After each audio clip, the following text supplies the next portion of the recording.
2 തവണയും മാറ്റിവെച്ച തീരുമാനമാണ്. ഒടുവിൽ കഴിഞ്ഞ മന്ത്രിസഭാ യോഗത്തിൽ രാജൻ ഈ വിഷയം ഉന്നയിച്ചു. അതിൽ മറുപടി പറഞ്ഞില്ല. അങ്ങനെ ക്യാബിനറ്റിനെ പോലും അത് ഇരുട്ടിൽ നിർത്തിക്കൊണ്ടൊരു തീരുമാനമെടുത്തു. ക്യാബിനറ്റിനെ അപമാനിക്കുന്ന രീതിയിലേക്ക് ഒരു തീരുമാനമെടുത്തു എന്നുള്ളതാണ് പാർട്ടി മന്ത്രിമാർ സെക്രട്ടറി യോഗത്തിൽ നിലപാടെടുത്തത്. അതായത് CPI ഒരു ഇഞ്ചും പിന്നോട്ടില്ല, ഞങ്ങൾ എന്തിനും തയ്യാറാണ്, രാജിയെങ്കിൽ രാജിക്ക് തയ്യാറാണെന്ന് നേതൃത്വത്തെ സെക്രട്ടേറിയറ്റിലെ മന്ത്രിമാർ അറിയിച്ചു. അജിത കൈവിട്ട് പോവുകയാണോ?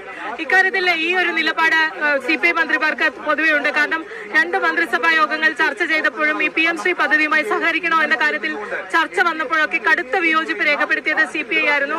CPIയുടെ എതിർപ്പിനെ തുടർന്നാണ് PM-ശ്രീ പദ്ധതിയുമായി തുടക്കത്തിൽ സഹകരിക്കേണ്ട എന്ന നിലപാടിലേക്കും തീരുമാനത്തിലേക്കും ഒക്കെ സംസ്ഥാന സർക്കാർ എത്തിയത്. വിദ്യാഭ്യാസ വകുപ്പ് ഇതുമായി ബന്ധപ്പെട്ട തീരുമാനം മാറ്റിവെച്ചത്. അതിനുശേഷം ഈ പദ്ധതിയുമായി സഹകരിക്കാൻ തീരുമാനിച്ചു. അത് മുന്നണിയിൽ ചർച്ച ചെയ്തില്ല, മന്ത്രിസഭാ യോഗത്തിൽ ചർച്ച ചെയ്തില്ല.